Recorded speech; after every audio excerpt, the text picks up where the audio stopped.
أعوذ بالله من الشيطان الرجيم. بسم الله الرحمن الرحيم.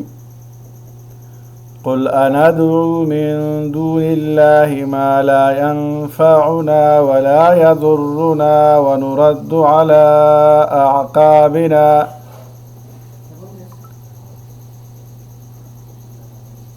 اس آیت میں غیر اللہ کو پکارنے کی ممانعت و حرمت کا بیان ہے۔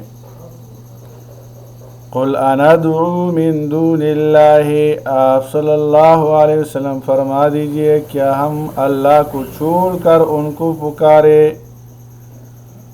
ما لا ينفعنا، جو نہ ہمیں نفع پہنچا سکتے ہیں، ولا يضرنا، اور نہ نقصان، وَنُرَدُّ عَلَىٰ أَعْقَابِنَا، اور ہم الٹے پاؤں پھر جائے، بعد اذ ہدانا اللہ، اس کے بعد کہ اللہ نے ہمیں ہدایت دے دی ہے، كَالَّذِي اسْتَهْوَتْهُ الشَّيَاطِينُ فِي الْأَرْضِ حَيْرَانٍ، اس کی طرح جیسے شیطانوں نے جنگل میں بے راہ کر دیا ہو، استہوت ہو، بے راہ کر دیا ہو، فی الارض، زمین میں، اس حال میں کہ وہ حیران پھر رہا ہو، لہو اصحاب یدعونہ الی الہدی ائتنا، اس کے ساتھی اسے بلا رہے ہو سیدھے راستے کی طرف، قل ان ھدی اللہ ھو الھدی، اور سیدھے راستے کی طرف کہ ادھر آ جاؤ، ائتنا، ادھر آ جاؤ، قل ان ھدی اللہ ھو الھدی، آپ صلی اللہ علیہ وسلم فرما دیجئے بے شک اللہ کی ہدایت ہی حقیقی ہدایت ہے، وَأُمِرْنَا لِنُسْلِمَ لِرَبِّ الْعَالَمِينَ، اور ہمیں حکم دیا گیا ہے کہ ہم تمام جہانوں کے رب کے فرمان بردار بن جائے۔ نیز بتایا گیا ہے کہ اہل ایمان اللہ کے سوا کسی اور کی عبادت کرتے وہ اللہ ہی کو نفع اور نقصان کا مالک مانتے ہیں۔ اہل ایمان اللہ کے سوا کسی اور کی عبادت نہیں کرتے، اہل ایمان اللہ ہی کے راستہ پر یقین رکھتے ہیں اور اسی پر چلتے رہتے ہیں، اور اللہ ہی کی فرمان برداری اختیار کرتے ہیں۔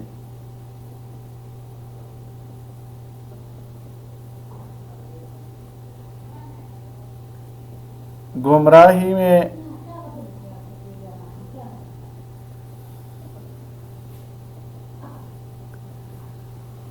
بھٹکنے والے شخص کی مثال اللہ نے رسول اللہ صلی اللہ علیہ وسلم سے فرمایا کہ آپ وسلم ان مشرک سے کہیے کہ اللہ بزرگ و برتر جو نفع اور نقصان کا مالک ہے، کیا اس کو چھوڑ کر ہم ان بتوں کی پرستش کرے، عبادت کرے جو ہمیں نفع دینے یا نقصان پہنچانے پر قدرت نہیں رکھتے، اور ہم الٹے پھر شرک اور کفر کی طرف لوٹ دیے جائیں، جبکہ اللہ ہمیں اس کفر سے نجات دے کر اسلام کی طرف ہماری رہنمائی کر چکا ہے۔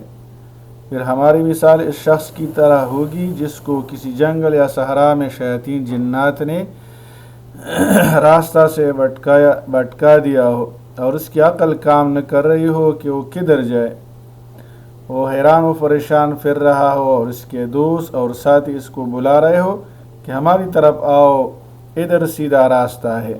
حضرت ابن عباس رضی اللہ عنہ بیان کرتے ہیں کہ اللہ نے بتوں کی اور اللہ کی طرف دعوت دینے والوں کی مثال بیان فرمائی، جیسے ایک شخص راستہ سے بھٹک گیا ہو اور اسے کوئی شخص پکارے کہ اس طرف آؤ، اور اس کے خیر خواہ بھی ہو تو اس کو بلائے کہ اس راستہ پر آؤ، تو اگر وہ پہلے بلانے والے کی پکار پر چلا جائے تو اس کو ہلاکت و تباہی کے گڑھے میں گرا دے گا، اور اگر وہ ہدایت کی دعوت دینے والے کے پاس چلا جائے تو سیدھا راستہ پا جائے گا، اور اس صحرا یا جنگل میں بلانے والے شیاطین جنات ہیں۔ وَأَقِیمُوا الصَّلَاةَ وَاتَّقُوهُ، اور ایک نماز قائم کرو، وَاتَّقُوهُ، اور اس سے ڈرتے رہو، وَهُوَ الَّذِي إِلَيْهِ تُحْشَرُونَ، اور وہی تو ہے جس کی طرف تم سب جمع کیے جاؤ گے۔ اقامت الصلاۃ اور تقوی اختیار کرنے کا حکم دیا گیا ہے۔ اقامت الصلاۃ اس کے مسائل کا علم، ظاہری و باطنی آداب کی رعایت، وقت کی پابندی اور جماعت کے ساتھ نماز کی ادائیگی ان سب کو شامل ہے۔ نماز تقوی کے حصول کا بھی ذریعہ ہے، جیسا کہ سورہ العنکبوت آیت 29 آیت 45 میں فرمایا گیا، بے شک نماز بے حیائی اور برے کاموں سے روکتی ہے۔ تقوی کا مطلب اللہ کا خوف رکھنا بھی ہے اور گناہوں سے بچنا بھی۔ وَهُوَ الَّذِي خَلَقَ السَّمَاوَاتِ وَالْأَرْضَ بِالْحَقِّ، اور وہی اللہ ہے جس نے آسمان اور زمین کو برحق پیدا فرمایا۔ وَيَوْمَ يَقُولُ كُنْ فَيَكُونُ، اور جس دن وہ فرمائے گا ہو جا تو قیامت قائم ہو جائے گی۔ قَوْلُهُ الْحَقُّ، اسی کا فرمان حق ہے۔ وَلَهُ الْمُلْكُ، اور اسی کی بادشاہی ہوگی۔ يَوْمَ يُنفَخُ فِي الصُّورِ، جس دن سور میں پھونکا جائے گا۔ عالم الغیب والشہادۃ، اللہ پوشیدہ اور ظاہر کا جاننے والا ہے۔ وَهُوَ الْحَكِيمُ الْخَبِيرُ، اور وہ بڑی حکمت والا بڑا باخبر ہے۔ اللہ نے آسمان اور زمین کو کامل حکمت کے ساتھ پیدا کیا ہے، نہ کہ کھیل تماشا کے لیے۔ اللہ زمین و آسمان اور ان موجود تمام مخلوقات کا مالک و منتظم ہے۔ جس طرح کائنات کی تخلیق با مقصد ہے، اسی طرح انسانوں کو بھی اللہ نے ایک مقصد کے لیے پیدا فرمایا ہے، جیسا کہ سورہ ذاریات میں فرمایا گیا ہے، اور ہم نے جنات اور انسانوں کو صرف اپنی عبادت کے لیے پیدا فرمایا ہے۔ اللہ قیامت کے دن انہیں میدان محشر میں کلمہ کن کے ذریعے جمع کرنے پر قادر ہے۔ انسان کی خواہش اس کے امر کو مؤخر نہیں کر سکتی، اس کا قول و حکم بہرحال نافذ اور واقع ہوگا۔ اس کے بعد اللہ نے فرمایا کہ جس دن قیامت کا سور پھونکا جائے گا، اس دن اسی کی بادشاہت ہوگی، اور وہ اپنے مطیع و فرمان بردار و عاصی و گناہگار بندوں کے ساتھ ان کے اعمال کے مطابق برتاؤ کرے گا۔ دنیا دار العمر اور آخرت دار الجزا ہے، اور اللہ بندوں کے ظاہر و باطن کی ہر بات سے واقف ہے۔ دنیا میں مجازی طور پر جن کو بادشاہ کہا جاتا تھا، ان کی بادشاہت بھی ختم ہو جائے گی، جیسا کہ ارشاد ہے، جس دن وہ صاف ظاہر ہوں گے، ان کی کوئی چیز اللہ پر چھپی نہ ہوگی۔ آج کس کی بادشاہی ہے؟ اللہ ہی کی، جو ایک ہے، بہت دبدبے والا ہے۔